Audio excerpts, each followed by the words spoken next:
Welcome to Hood Champion Boxing and Sports. In boxing, you find a way to win or you find a way to lose. The fight to make in 2025. What is it? Because I'll be honest with you. There's so many fights they can make in 2025, but for me,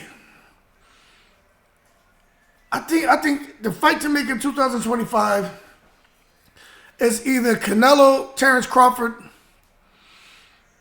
or Gervonta Davis and Shakur Stevenson. I mean, when you look across the weight divisions, it's kind of, there's so many good fights that have been made. But if I go down and I take a look at a guy like Inoue, if we're going to make a big fight with Inoue, him fighting Goodman is cool, but I mean like a really, really good fight. And this is just my opinion, you may disagree. I think Inoue bubbling up a weight division and taking on Nick Ball would be fine. But I think him and Shushu Carrington is a fight to make in 2025. If you take a look at Shushu, I think him and Nick Ball will be a good fight. But I think Inoue, Bruce Carrington is a fight to make. I think Inoue will just blow through Nick Ball. But Nick Ball can fight, but I think he'll blow through him, seeing that Raymond Ford dissected him but got robbed out there in Saudi. When you look at 130 pounds, I think Ray Ford again bubbling up and facing O'Shaquie Foster is a really good fight to make at 130 pounds. Those two have been going back and forth on social media, and I think that's a fight to, I'm going to be honest with you, I like Foster. He's a dog. He can fight. He's got power. He can do everything, fight on the outside, inside. But Ray Ford is a menace too inside that ring. And I don't want to hear this, a good big man beats a good small man. But no, we're just talking about 4 pounds. And I don't think it'd be too much of a difference size-wise if the two of them get in the ring. When you start talking about 135 pounds, I just think Tank and Shakur is a fight to make. I know there's some people talking about Keyshawn and Davis versus Davis and all the work Keyshawn's put in, and he's showing improvement in every fight and looks like he could be on the verge of becoming the next big superstar in boxing the way that they're building him up. But he's doing the work. And he's self-promoting. He's doing all the things that Bob Arum and Top Rank weren't able to get Terrence Crawford to do. Because Terrence Crawford just felt like, why do I have to be the villain? Why do I have to get in front of the camera and do a lot of talking? He shied away from a lot of interviews. But now Crawford he's a bit more open, but that ain't his style. Keyshawn likes the action. He likes the red carpet treatment. So he wants it. So I think Keyshawn can end up, as long as he keeps performing, he can talk himself into a big fight. But I think at this point in time, Devin Haney, look, the bottom line is, people, I don't think Devin Haney and Tank Davis will ever fight. And if they do, I think Tank will tranquilize him. But whether people agree with me or not, I just think Devin Haney's stock, I just think it's plummeted, man. You know, I know some people say, well, because of Ryan and this, and man, the lawsuit's not their fault. They should sue him. And, you know, I hear what everybody's saying. I'm not telling no one they're wrong. I'm just telling you my opinion. I don't think Devin and Tank will ever fight. And I don't think Devin and Tank will be seen as a competitive fight. Now, Tank and Shakur, now here it is what people are still talking about. The skill set of Shakur Stevenson, the accuracy of Shakur Stevenson. Gervonta Davis is a guy with power. Can he box? Yes. But once he gets in the ring with Shakur Stevenson, he's going to realize that, whoa, this guy's skills are on a whole nother level. Hey, you hold your horses. I'm not disagreeing with anyone if they think Stevenson beats Davis. I'm not saying you're wrong. I don't quite see it that way, but I could make an argument if Stevenson fought the perfect fight, he could beat Gervonta.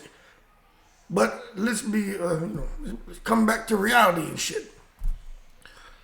I just think Tank catches up with anybody, especially in that 135 division, and once he hits him, it's over. But I do think Shakur right now, when compared to Devin Haney, Shakur poses more of a threat than Devin. That's just what I see. And then Zepeda. I think Zepeda and Shakur Stevenson, we're going to see how that fight goes. Looks like they could be on course, on a collision course, to getting it on. But I'm going to tell you right now, if Shakur can get through Zepeda's attack, through the goddamn tornado, then Shakur may have something more than what I thought. because Zepeda is no joke, 32-0. This man, every round, he becomes stronger. He throws more punches. He doesn't get tired. And there's a lot of people who say, hey, Zepeda may be on the cocktail, but in 2025, especially if Shakur gets through Zepeda, I think Shakur and Davis is a fight to make. Lomachenko, forget about him. Murataya's all right. I just don't think he's the guy. Andy Cruz still got some work to do. Frank Martin, like he's going up to 140. But I just think that's the fight to make. And I think that's a huge fight. Once you get beyond those guys, when you start talking about 140, I don't really know if there's a fight to make at 140. Because Devin's kind of fallen off. No, most people don't take Teofimo serious anymore. Super Matias has lost. You got Ramirez. Paro's lost. Catterall is looking pretty good, but he fought Prograis, who just isn't that guy anymore. Hitchens looked pretty damn good, but some people still say Hitchens, he's a guy who doesn't have a chin, but he definitely beat Paro, didn't he? But then you got Puello, you got Jose Valenzuela, you still got, what's his name, man? Gary Antoine Russell out there. So I don't know if there's a fight at 140 that I think needs to happen in 2025. I think they're all good fights, but there's nothing really jumps out at me anymore. Nothing really jumps out at me at 140. I'm being honest with you. I'm looking at the guys who are out there, and they're all good fights, but there's nothing that I think is, for me, is must see TV. I do think Duarte's fighting Regis Prograis. I think that's an interesting fight, but again, I don't think it's must see TV. At 147, I kind of think the fight to make at 147 is Ennis and Norman Jr. But again, I don't think that's bigger than Davis and Shakur, but I think that's the fight to make. Of course, you want to see Ennis if he can come and become undisputed at 147, but I do think at 147, the fight to make is definitely Ennis against Norman Jr. Will that happen? We'll see if Eddie Hearn, can wave the matchroom wand and abracadabra, hocus pocus, and bring that fight to reality. But other than that, I just think Boots Ennis will dominate and win relatively easily. But I like the fact that he and Norman Jr. have gone back and forth and helped to kind of spark a little bit of interest in that fight happening. I think that's a good fight. The fight to make at 154, I'm telling you right now, people may not agree, but if Earl Spence comes back and he can clip Fundora and he ends up picking up that WBC belt, now of course Fundora has a WBO and WBC, but the WBO will go to Crawford because he's the interim, so he'll be elevated. So then I think the fight to make at 154, some people would say, nah, you're wrong. I think it's Spence and Crawford. I do. If Spence comes back and he just totally dominates and destroys Fundora, then I think we need to make, and I think the fans are going to demand, Crawford against Spence the rematch at 154. I just think that's the fight to make. But outside of that, you got Jermell Charlo who's talking about coming back. That's interesting. Charlo, I think Charlo and Spence is more interesting than Charlo against Crawford. I think it's more interesting. But as far as what is going to be must-see TV, it's Crawford and Spence. That's just going to generate huge money. So, anyway, Carrington, Ford against O'Shaquie Foster, Davis against Shakur Stevenson at 140, who cares? 147, Ennis, Norman Jr., 154. I think if Spence can do the business, Spence against Crawford. Now 160, I don't really know. I don't really know who at all is must-see TV in a fight to make at 160. Again, Adam Cannulli gets busy. Adamus is going to lose to Shiraz probably. But I don't know, man. I just don't know at 160 pounds. But what I will say is maybe they need to take Janibek Adam Cannulli and have him fight his fellow countryman, man, Mariam Nursultanov. Because we know with those two guys, somebody going to die in the ring. Fight to make at 168, I think we all still want to see Canelo fight David Benavidez. I know Benavidez at 175, but I just think everybody wants to see that. I do. Canelo, I know he wants big money. Some people say he wants big money because he doubts he can beat David Benavidez. We know David Benavidez is tall, long, powerful, freakish speed. He gets busy. But I think the fight to make, no kidding, is Canelo Benavidez. I think that's the fight to make in 2025. That may be the biggest. Let me see. Shakur and Tank is a big one. Crawford Spence rematch is a big one.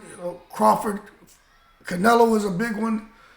And then Canelo Benavidez is a huge fight, man. A huge fight. But it looks like Canelo has a lot of options, as far as what he's going to do, we don't know.